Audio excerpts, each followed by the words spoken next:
O que a Bíblia não conta sobre Canaã vai te chocar. Sacrifícios humanos de crianças, orgias nos templos, deuses que exigiam sangue. Agora você vai descobrir por que Deus ordenou a destruição completa desta civilização. A Terra Prometida escondia segredos tão perturbadores que muitos pregadores evitam falar. Nesse vídeo, você vai descobrir como era a vida e o dia a dia das pessoas em Canaã. Canaã não era apenas um pedaço de terra qualquer no mapa antigo. Localizada precisamente entre as duas maiores civilizações da antiguidade, o poderoso Egito ao sul e os impérios da Mesopotâmia ao norte. Esta região se tornava automaticamente o centro do mundo conhecido. Qualquer mercador que quisesse transportar suas mercadorias do Egito para a Babilônia, ou qualquer exército que desejasse conquistar territórios distantes, precisava inevitavelmente atravessar Canaã. Esta posição estratégica transformou a região em uma encruzilhada de culturas, ideias e conflitos. A geografia desta terra era verdadeiramente um presente divino. Nas planícies costeiras, os ventos do Mediterrâneo traziam chuvas suficientes para o cultivo de cereais, enquanto os vales entre as montanhas criavam microclimas perfeitos para vinhedos e oliveiras. O Vale do Jordão, com seu solo fértil, produzia tâmaras, figos e romãs em abundância. Não é por acaso que Deus a descreveu como uma terra que mana leite e mel, uma metáfora poderosa para sua excepcional fertilidade. Do Monte Hermon, no norte, coberto de neve, até o deserto de Negev, no sul, Canaã oferecia uma diversidade geográfica impressionante em um território relativamente pequeno. Mas quem eram os habitantes desta terra tão cobiçada? Ao contrário do que muitos imaginam, Canaã não era povoada por um único povo, mas por um mosaico de nações. Os cananeus, propriamente ditos, dominavam principalmente as regiões costeiras e eram exímios comerciantes. Os jebuseus controlavam a região montanhosa que incluía a futura Jerusalém, enquanto os hititas traziam técnicas avançadas de metalurgia de sua origem na Anatólia.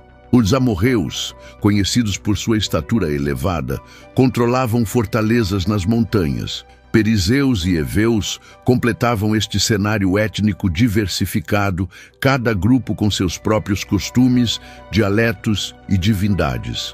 A Bíblia menciona 7 nações que habitavam Canaã, acrescentando aos já citados os girgazeus e os cananeus. Estes povos não eram recém-chegados. Arqueólogos descobriram que muitas cidades cananeias já existiam há mais de 1000 anos antes da chegada dos israelitas. Jericó, por exemplo, já era uma cidade murada impressionante quando Abraão ainda vivia em Ur dos Caldeus. Uma das características mais marcantes de Canaã era sua fragmentação política.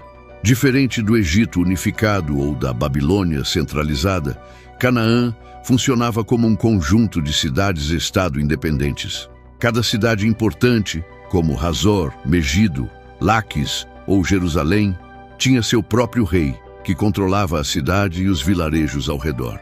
Estes pequenos reinos viviam em constante rivalidade, formando alianças temporárias que se desfaziam rapidamente conforme os interesses mudavam.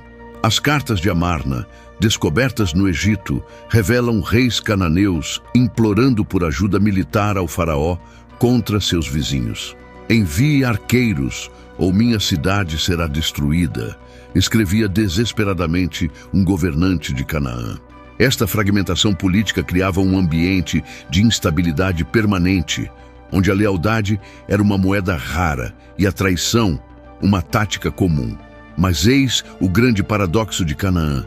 Como uma terra tão próspera e desenvolvida podia ser tão instável e conflituosa?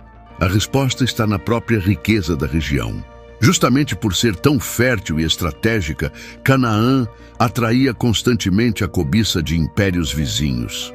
O Egito considerava a região parte de sua esfera de influência e frequentemente enviava exércitos para pacificar cidades rebeldes. Os hititas e os babilônios, por sua vez, também reivindicavam controle sobre partes de Canaã.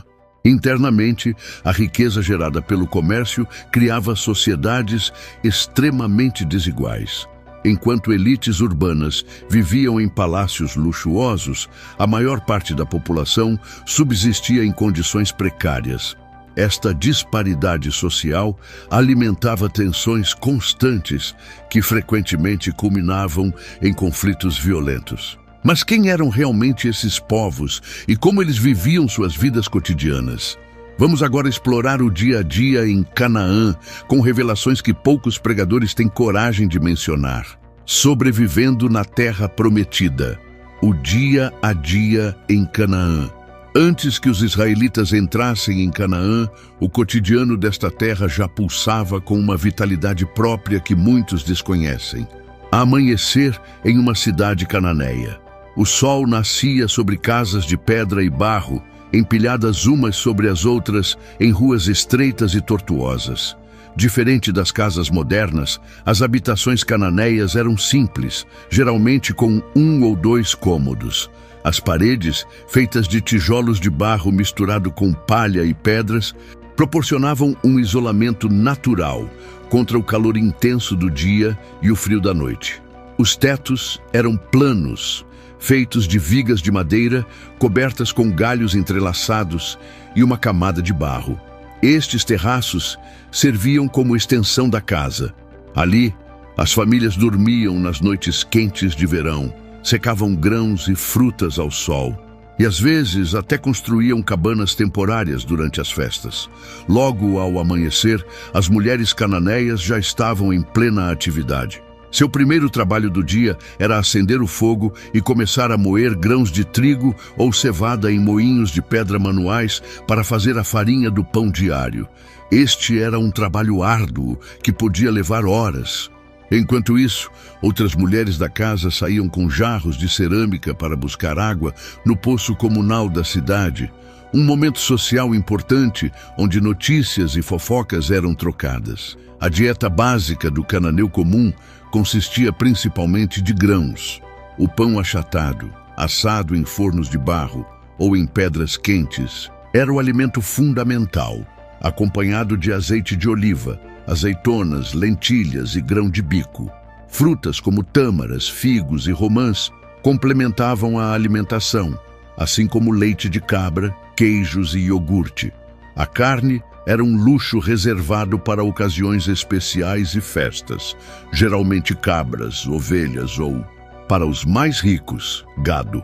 O vinho, produzido nas encostas das montanhas de Canaã, era a bebida mais comum, muitas vezes diluído com água para render mais. Enquanto as mulheres cuidavam da casa, preparavam alimentos e teciam, os homens saíam para o trabalho.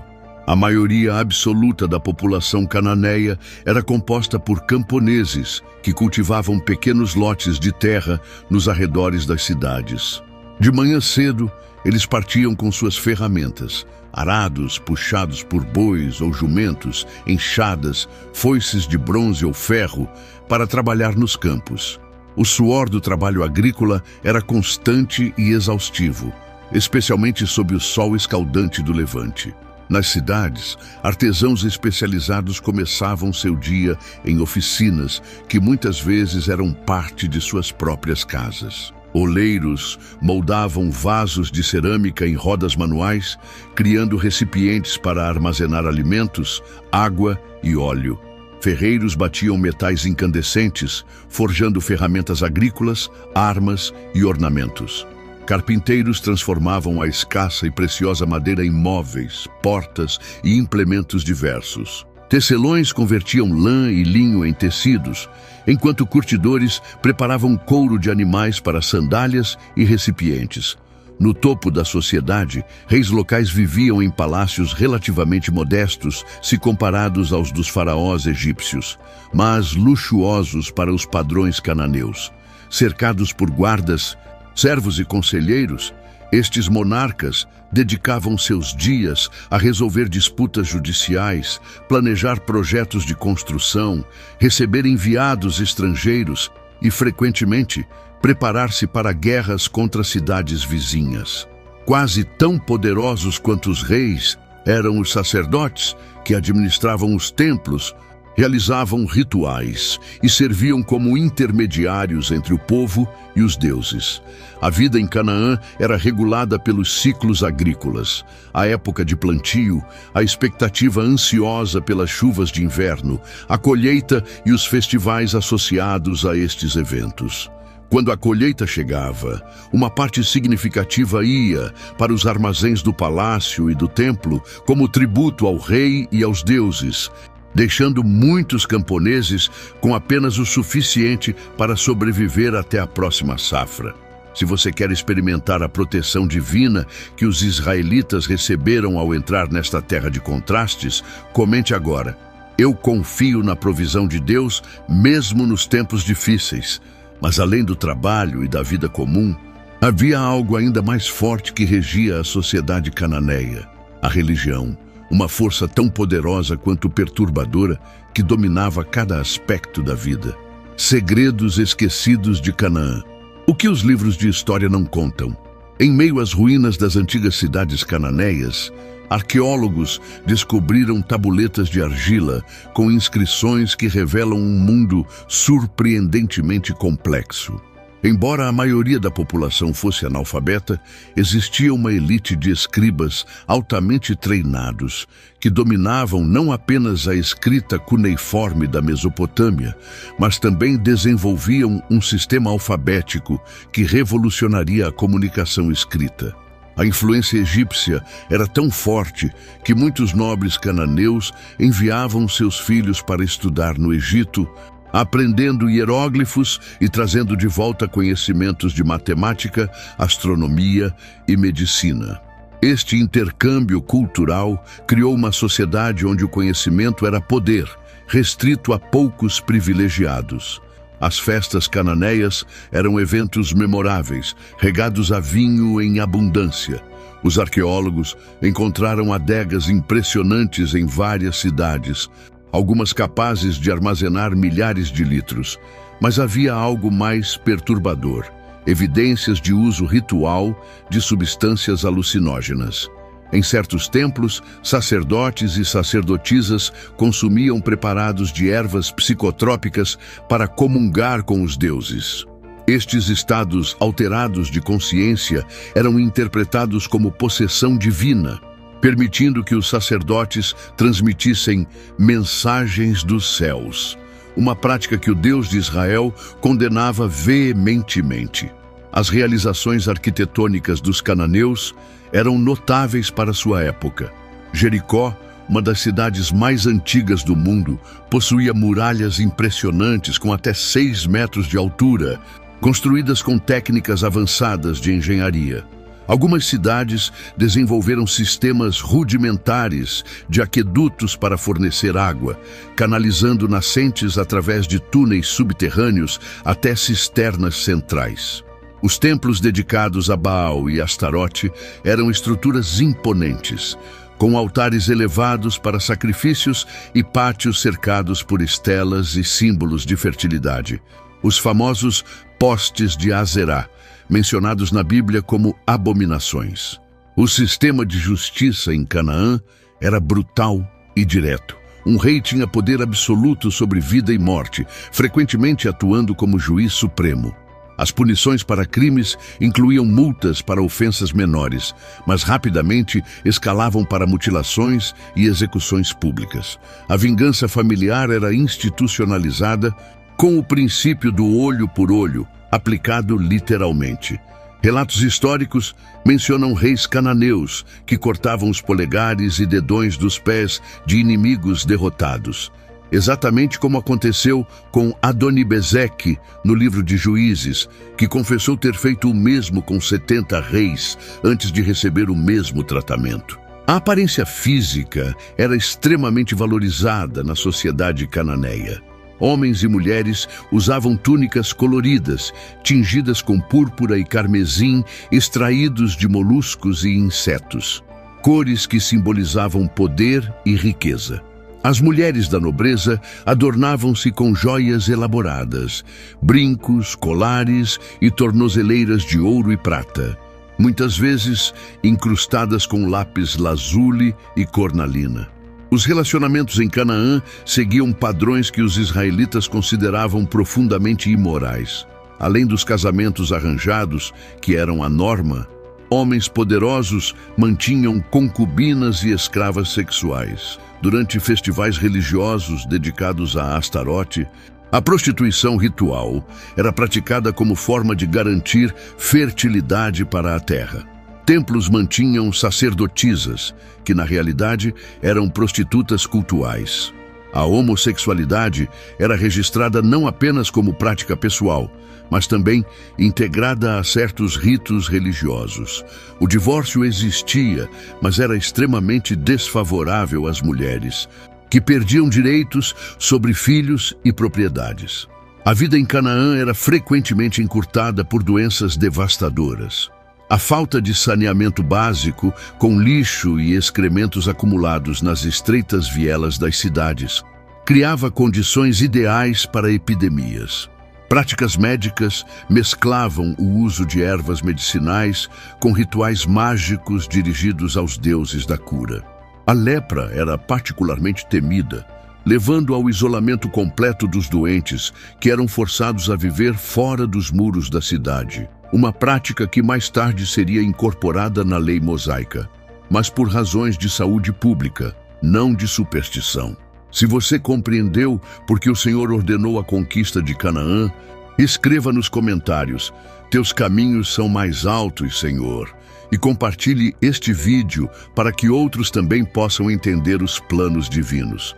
Os deuses sangrentos e as filhas de Canaã, religião e mulher na terra prometida. No coração da cultura cananeia estava um sistema religioso que permeava cada aspecto da vida.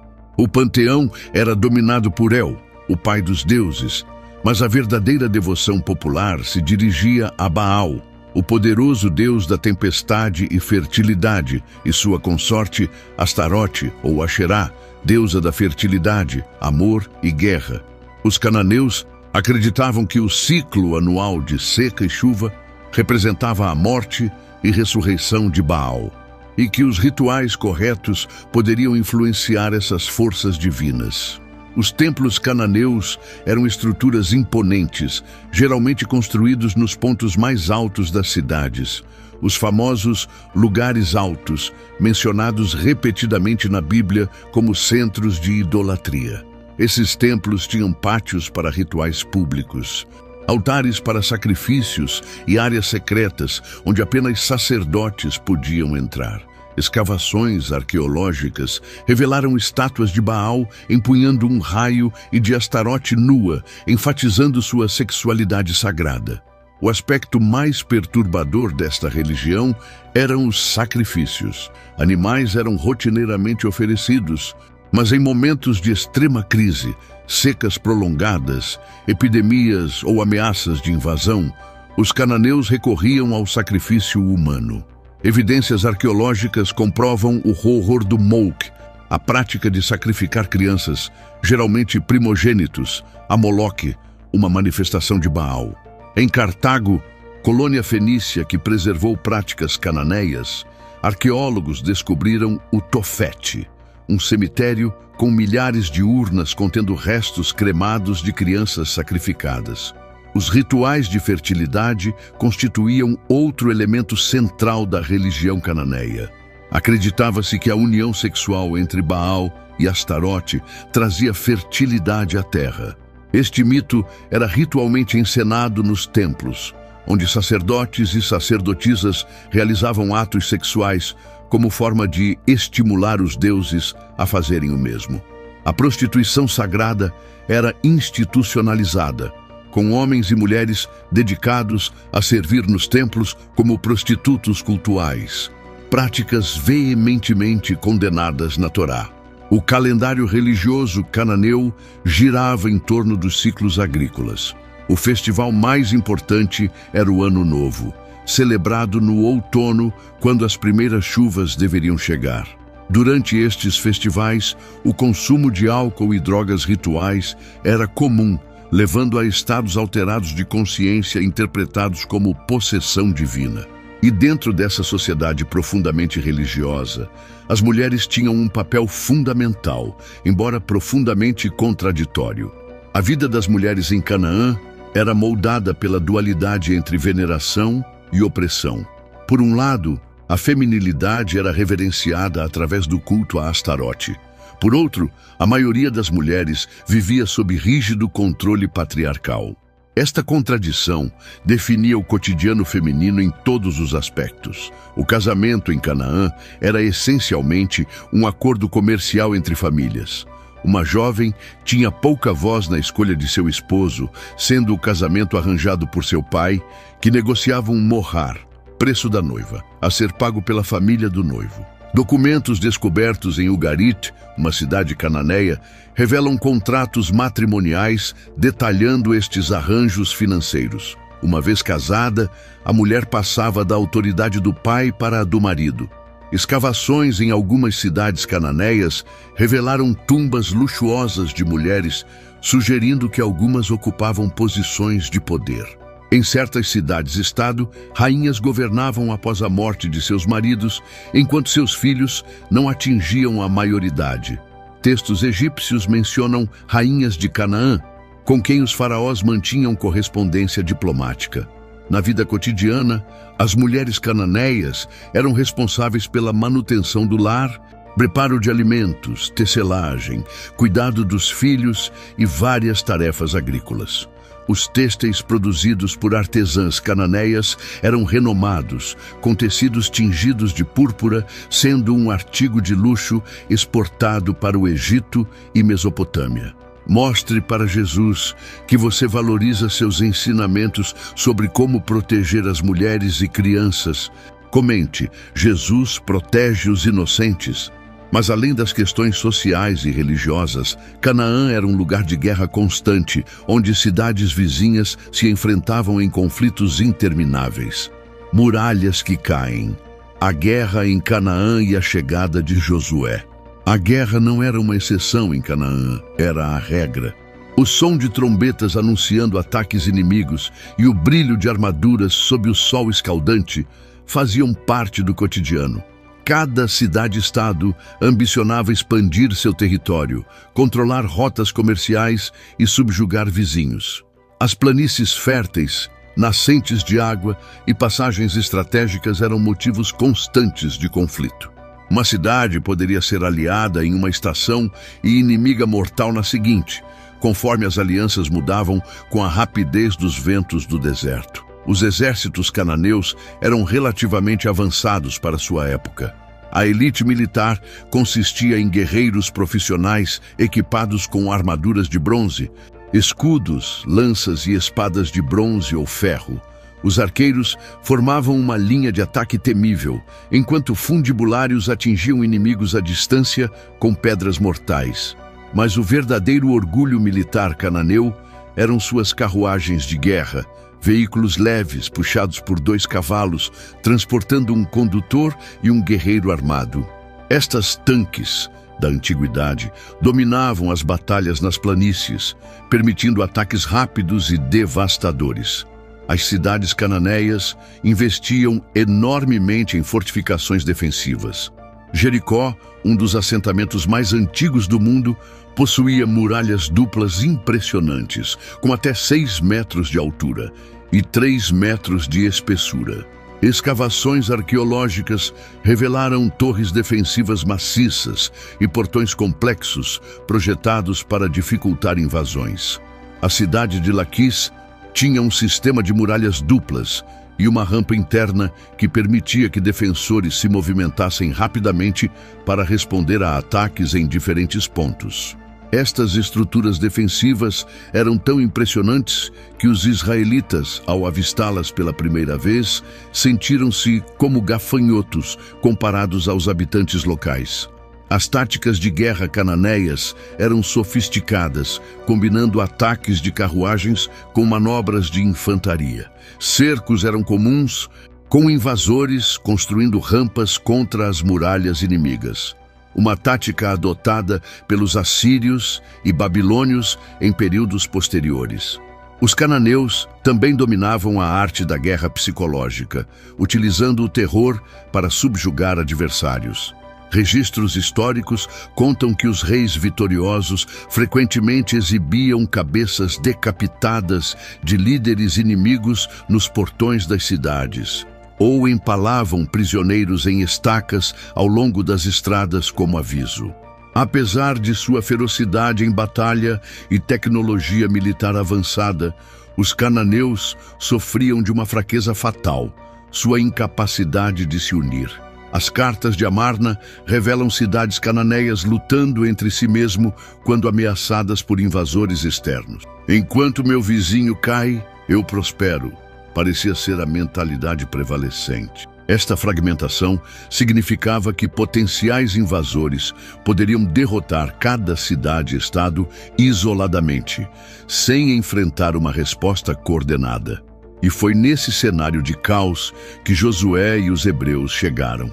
Após 40 anos vagando pelo deserto, os israelitas finalmente contemplaram a terra prometida.